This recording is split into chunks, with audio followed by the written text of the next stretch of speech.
Action में है supreme court, सख्त नाराज है। मसला ही कुछ ऐसा हुआ, अडानी मामले में मच गया है बवाल और ऐसा लगता है कि मोदी सरकार के मिशन 2024 पर मंडरा गया है संकट। जी हाँ, वीडियो बहुत दिलचस्प है, मामला बहुत दिलचस्प है, सुप्रीम कोर्ट से जुड़ा है, लीगल इशू है। आपको जानना बेहद ज़रूरी है कि ऐसा क्या है जो मोदी का मिशन 2024 भी संकट में आ गया है। वीडियो को स्किप ना करें, आगे पीछे करके ना देखें, वीडियो को पूरा देखें। मैं प्रतीक चौधरी आपका बहुत स्वागत करता हूं चौधरी लीगल एसोसिएट पर। आइए जानते हैं आखिर मसला है क्या।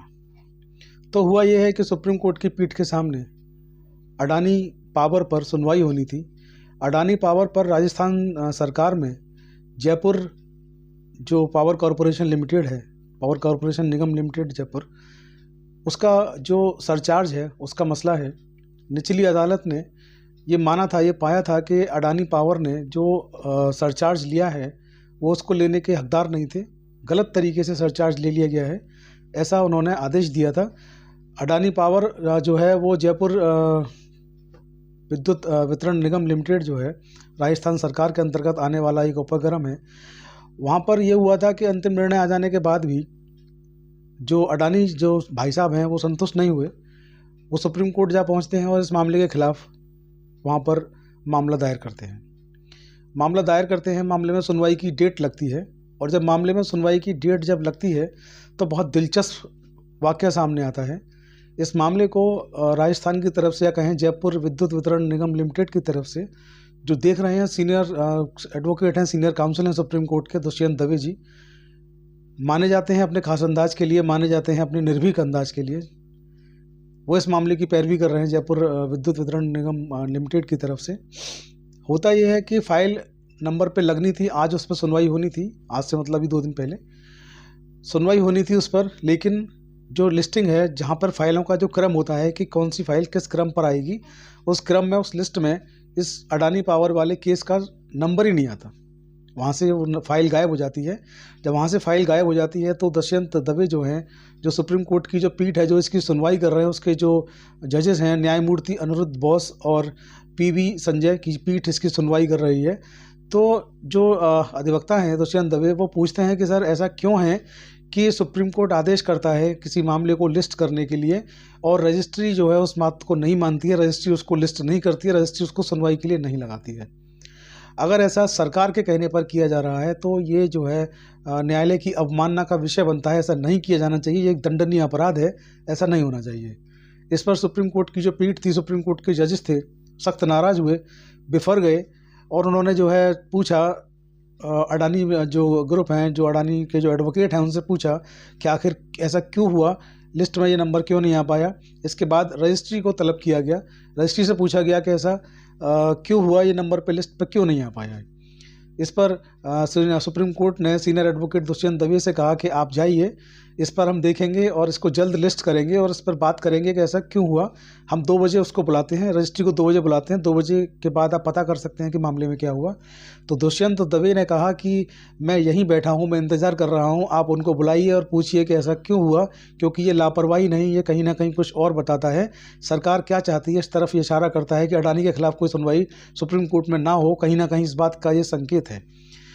सुप्रीम कोर्ट ने रजिस्ट्री से बुलाया, रजिस्ट्री के अधिकारी पेश होते हैं और रजिस्ट्री के अधिकारी जब सामने पेश होते हैं तो फिर जो सुप्रीम कोर्ट के जजेस की जो पीठ जिस मामले को देख रही थी वो उनको लेके जाते हैं, चैम्बर में बात करते हैं, पूछते हैं ऐसा क्यों हुआ और अगले दिन उसको लिस्टिंग कर देते हैं, अगले दिन उसको सुनवाई के लिए लगा देते हैं। तो ये मामला एक दिन डिले हुआ लेकिन लग गया एक दिन के बाद। लेकिन मामला कहीं ना कहीं बहुत पेचीदा है कि सुप्रीम कोर्ट जैसी संस्था जो कि देश की सर्वोच्च न्याय संस्था है, छोटी अदालत की बात आप छोड़ दीजिए, डिस्ट्रिक्ट कोर्ट की बात आप छोड़ दीजिए, हाई कोर्ट की बात आप छोड़ दीजिए, सुप्रीम कोर्ट में इस तरीके की बात के लिए कोई जगह नहीं, कोई गुंजाइश नहीं। सुप्रीम कोर्ट में आप ये नहीं कह सकते कि गलती हुई है, क्योंकि सुप्रीम कोर्ट सुप्रीम होता है, उससे बड़ी कोई देश में अदालत नहीं है। और देश की सबसे बड़ी अदालत के सामने किसी केस की पत्रावली इस तरीके से गायब हो जाती है, किसी केस की पत्रावली जो लिस्ट होनी चाहिए थी वो लिस्ट नहीं हो पाती है, अनलिस्टेड वो हो जाती है। और रजिस्ट्री से पूछा जाता है तो रजिस्ट्री भी ये कहती है कि हमें ऐसा कोई आदेश नहीं था, हमें ऊपर से आदेश था कि इस तरीके का केस को नहीं लगाया जाए। तो कहीं ना कहीं ये संकेत है कि सरकार जो है वो सुप्रीम कोर्ट कोर्ट में अपना दखल देना चाहती है और इस कदर अपना दखल देना चाहती है कि सुप्रीम कोर्ट जो है उसको न्याय करने में भी बड़ी मुश्किलों का सामना करना पड़ रहा है। हालांकि हम सैल्यूट करते हैं देश के CGI श्रीमान DY चंद्रचूड़ साहब को कि उनके निर्देश में सुप्रीम कोर्ट तो आप छोड़िए, हाई कोर्ट और डिस्ट्रिक्ट कोर्ट और तालुका की जो तहसीलों की जो कोर्ट्स हैं वो भी बेहतरीन काम कर रही हैं, क्योंकि सुप्रीम कोर्ट के CGI का साफ कहना है कि जो न्याय है अंतिम पायदान तक उसको पहुंचना चाहिए। देश की राष्ट्रपति भी सुप्रीम कोर्ट से CGI से मांग कर चुकी हैं कि न्याय जो है न्याय होते हुए दिखना चाहिए। ऐसा नहीं है कि आप न्याय करें और वो नज़र ना आए। इस बात के बाद सुप्रीम कोर्ट ने सख्त एक्शन लिया था, सख्त रुख अख्तियार किया था और वो लगातार ऐसे काम कर रहे हैं जो चर्चाओं में बने हुए हैं। वो न्याय करते हैं, चाहे वो सरकार उससे सहमत हो, चाहे सरकार उससे खिलाफ हो, चाहे वो सरकार के खिलाफ आदेश हो, लेकिन वो न्याय करते हैं, न्याय करने में विश्वास करते हैं। तो ये मामला जो है लिस्टिंग से फाइल का गायब हो जाना सुप्रीम कोर्ट जैसी संस्था के अंदर कहीं ना कहीं प्रश्न चिन्ह लगाता है कि सरकार किस हद तक जा चुकी है और न्याय में किस हद तक सरकार का दखल है। और आप यकीन मानिए सरकार का दखल इसी तरह चलता रहा तो वो दिन दूर नहीं कि श्रीमान DY चंद्रचूड़ साहब उनके निर्देश में सुप्रीम कोर्ट की कोई पीठ या हो सकता है कि स्वयं CGI साहब ऐसा कोई आदेश दें जो मोदी सरकार को बहुत भारी पड़ जाए। हालांकि जो कुछ होना है वो भविष्य के गर्त में है कि क्या होना है, जो कुछ होगा उससे आपको अवगत कराते रहेंगे। लेकिन मामला बेहद सोचनीय है, बेहद विचारणीय है कि सुप्रीम कोर्ट से भी फाइलों का गायब होना शुरू हो गया है। तो आज की वीडियो में इतना ही। आप लोग बने रहें चौधरी लीगल एसोसिएट पर। इसके साथ आप हमें चौधरी लीगल एसोसिएट और ऑफिशियल प्रतीक चौधरी दोनों यूट्यूब चैनल पर सब्सक्राइब करना ना भूलें, शेयर करना ना भूलें। आप लोग हमें फेसबुक और इंस्टाग्राम पर भी फॉलो कर सकते हैं, ID सेम है चौधरी लीगल एसोसिएट। और अभी हमने अपना टेलीग्राम चैनल और व्हाट्सएप चैनल भी शुरू किया है, वहाँ भी आप लोग हमें सब्सक्राइब और शेयर करना ना भूलें। सारी की सारी IDs जो हैं आपको लिंक के माध्यम से हमारे डिस्क्रिप्शन के बॉक्स में मिल जाएंगी। आज की वीडियो में इतना ही। वीडियो को शेयर करना ना भूलें। देश के और लोगों तक भी इस जानकारी को पहुंचाने का दायित्व आपका है। ये हमारी अकेली लड़ाई नहीं, ये एक जन आंदोलन है जिसमें आपको सहभागी बनना है, भागीदार बनना है। बने रहें चौधरी लीगल एसोसिएट पर। जय हिंद, जय भारत, नमस्कार।